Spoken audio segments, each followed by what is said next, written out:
Good day, everyone. I am ANYGEN PRADO, and I am one of the reporter for today. And today, our topic is all about Chapter 11, which is Artificial Neural Networks. And this is my group. So let's proceed to the abstract of the study of this chapter. And ano nga ba yung ANN or Artificial Neural Network? So we have a meaning here. ANN are employed for prediction, forecasting, and simulation of hydrological system. They are effective in handling dynamic, nonlinear, and noisy data, especially when the underlying relationships are not fully understood. They are also flexible, self-adaptive, and less assumption-dependent and intrinsically general, and perform well in the most applications where other models tend to fail or become cumbersome. So in my research, ANN are technology based on studies of the brain and nervous system. Let's move on to the background of this topic. So this chapter focusing commonly used feed-forward neural network or FFNN approach, which provides a short historical account of developments leading up to the present time, discusses relevant concepts and methods, limitations, drawbacks, and concludes with a summary of the outstanding problems and directions for future work. And the introduction: models in hydrology vary from simple black box to complicated distributed physics-based. Black box models relate input to output without concentrating on the description of underlying physical processes. The use of time series methods may be, on the other hand, complicated by non-stationarity and non-linearity in the data, require experience and expertise from other modeler. So that paragraph or phrase is from Embry et al. 2000. While Tsai and Wohlheiser 2002 provided a historical perspective and challenges of hydrologic modeling. So later on, we will discuss the development of ANN. Introduction. One of the recent developments in hydrologic modeling is the development of self-computing techniques such as artificial neural networks, then fuzzy logic or FL, genetic algorithms or GAS, which originally developed in the area of control engineering. The ANN were developed in the early 1950s, while the FL in the 1960s and the GAS in the 1970s, and are now widely used in many disciplines including hydrology. These techniques are effective in handling dynamic, nonlinear, and noisy data. So as I said earlier in the background, I mentioned it already, especially when the underlying relationships are not fully understood. The reason for an increasing interest in this technique is that they are flexible, self-adaptive, and less assumption-dependent, and intrinsically general, and perform well in most applications where other models either tend to fail or become cumbersome. So, yung ANN or Artificial Neural Network it involves the studies of brain and nervous system of a person. But from the term artificial, so it means hindi as in buo, yun sa utak ng tao na pinag-aaralan is yung siguro yung function lang, yung common function of the brain or nervous system lang yung kanilang na-develop or pinag-aralan sa artificial neural network. Let's move on to the historical development. So the history of artificial neural networks began with Warren McCulloch and Walter Pitts. So they are the two people who began the design, yun sa pag-design ng ANN. So, according to my research, the first artificial neuron was the threshold logic unit or TLU or linear threshold unit. So, they are the one who first designed the artificial neuron performing simple logical functions such as A and B or A or B. Sa pangalawa naman, si Hev ng 1949, nang he developed the first learning law for a neuron.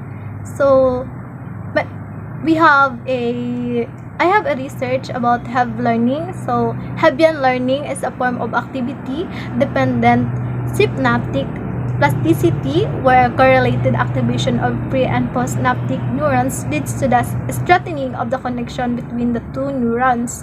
So, there are a lot of learning about Heb. So, but ano nga ba yung neuron? So, neuron are the fundamental units of brain and nervous system. So, they are important in our brain and nervous system. So, as well as sa kanilang development, sa kanyang learning kapag na yung ANN, kailangan yung neurons kasi sabi ko nga, fundamental siya or essential siya para maging successful yung development. Sa pangatlong development naman, si Farley and Clark 1954 and Rochester et al. 1956 perform computer simulations of neuron where they are first use computational machines called calculators. So, from computer simulations neurons, syempre kailangan ng calculators para ma-compute yung Hebbian network. So, they are connected. So, yung calculators na yon used to simulate a Hebbian network. And then, in the late 1950s naman and early 1960s, yung researchers developed a large class of ANNs called perceptrons. Yung perceptrons are type of artificial neural networks na kung saan inimbestigahan ni Frank Rosenblatt. Yung perceptron na yon is an algorithm for pattern recognition. Then, another one is kay Rosenblatt, na kung saan Rosenblatt 1958 na kung saan he was the first one who developed the perceptron having a 3 layers which is input, hidden, and output. So, nasabi ko kanina na he was the one who investigated the perceptron and in that case, na discover na meron pala itong 3 layers, yung input, hidden, and output. Then, let's move on to Withdraw and Hoff. So, they developed a different system called ANYGEN. Yung ANYGEN is Adaptive Linear Element, which was an analog electronic device made up of simple components. So, yung ANYGEN daw is similar sa perceptrons na develop ng mga researchers in the mid 1950s and 60s. And yung ANYGEN is similar sa perceptron but they are different in terms of their origins. So number 7 naman, si Amari naman. So as time passes by, Amari in 1967 established a mathematical theory for a learning basis error correction method dealing with adaptive pattern classification. And then another historical development naman ni Clough ng 1972, he developed a basis for learning through artificial neurons based on a biological principle for neuronal learning called heterostasis.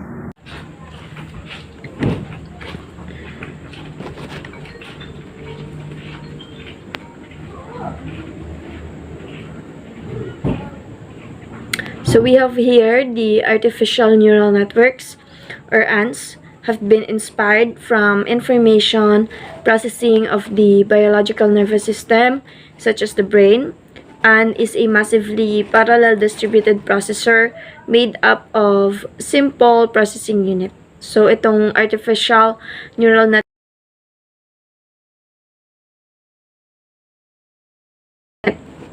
and it is used forecasting and simulation of logical systems. So we have here the figure of a schematic representation of a 3-layer artificial neural networks. So we have the input vector, the input layer, the hidden layer, the output layer, and the output vector. So we have here the x sub 1, the x sub 2, x sub n, which are the input quantities na mag-fed layer natin. Then, magpapas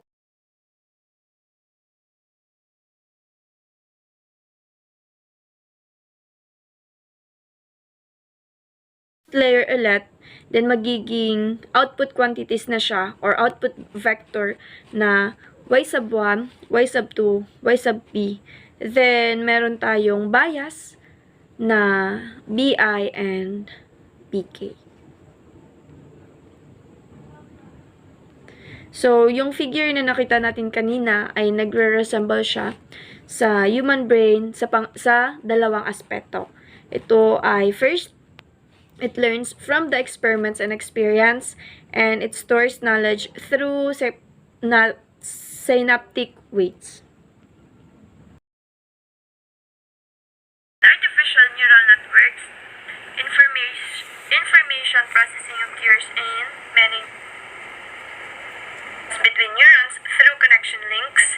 Then each connection link has an associated weight that represents its connection strength, and each neuron typically applies an activation function to its net input to determine its output signal. So yung nakita nating figure kanina, ito yung pinakabuod niya na meron tayong mga input quantities, then may mga signals sa mga connection links, yung sa mga hidden layers natin o ng mga output layers, then magkakaroon ng mga bias.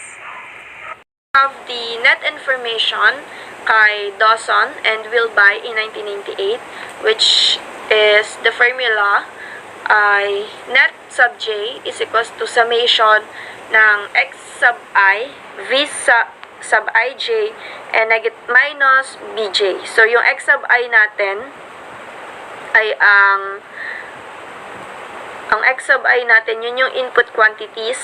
Then, yung vij natin, yun yung mga connection weights. I-multiply natin ang input quantities sa mga connection weights, then i-minus natin yung nakuha nating bias. Sigmoid and tangent hyperbolic activation functions, meron tayong dalawa kay Emery et al. In 2000.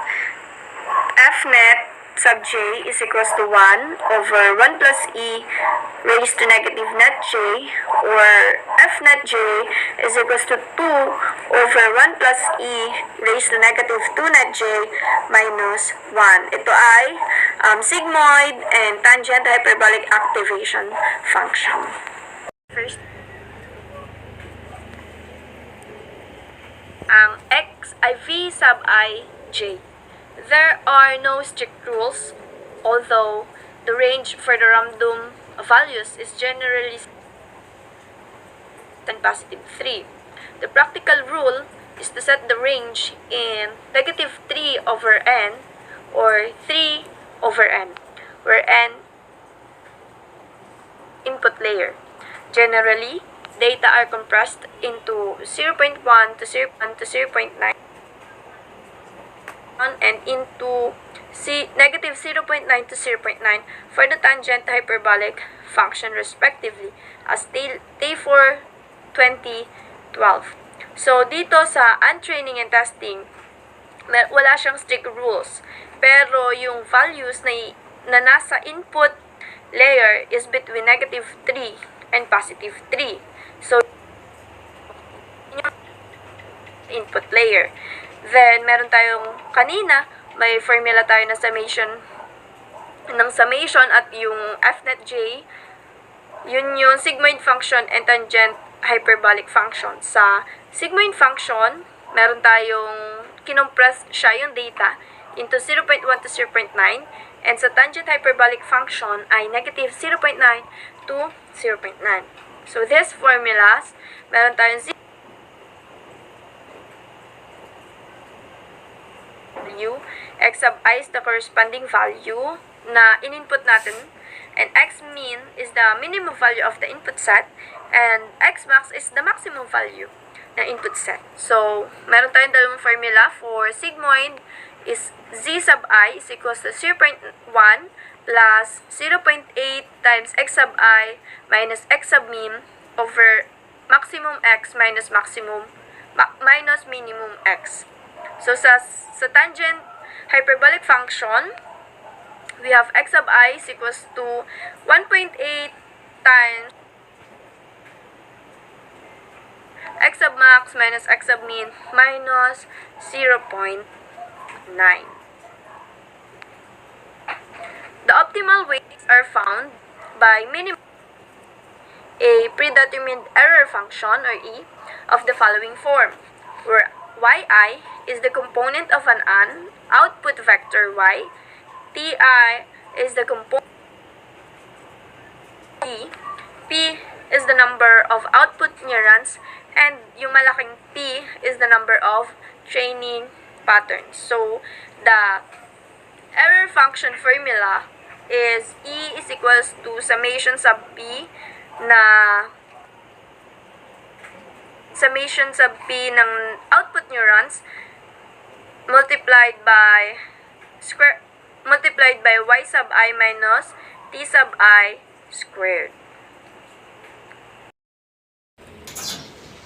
So the next is Suerbus 1974 developed the backpropagation learning method.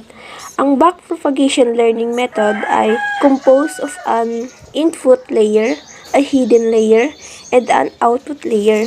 For each learned association, the error at the output was propagated back to the hidden unit.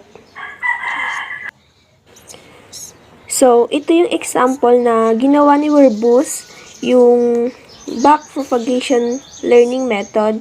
Dito natin makikita yung kung paano niya ginawa yung process ng mga input layer, hidden layer, and output layer.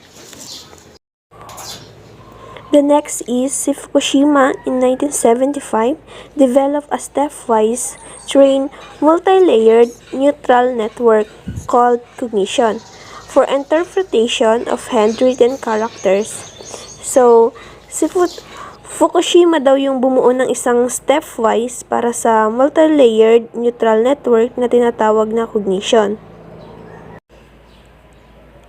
The next is si Carpenter and Grossberg in 1988 developed the adaptive resonance theory network based on biologically plausible models and influenced the exploration of resonating algorithms. Ang adaptive resonance theory, ito is an aspect of how brain process information. It is describe a number of neutral networks models which is use supervised and unsupervised learning method. So, ito naman yung isang example ng adaptive resonance theory na ginawa ni Carpenter and Grossberg. So, we have the artificial neutral network technique has a number of limitations, including number 1, overtraining, number 2, quantity and quality of data, number 3, local minimum, and number 4, extrapolation. So, overtraining is the case where the network parameters are too fine-tuned to the training data set such that the network starts trying to fit the noise component of the data set, thus memorizing individual examples rather than the trend.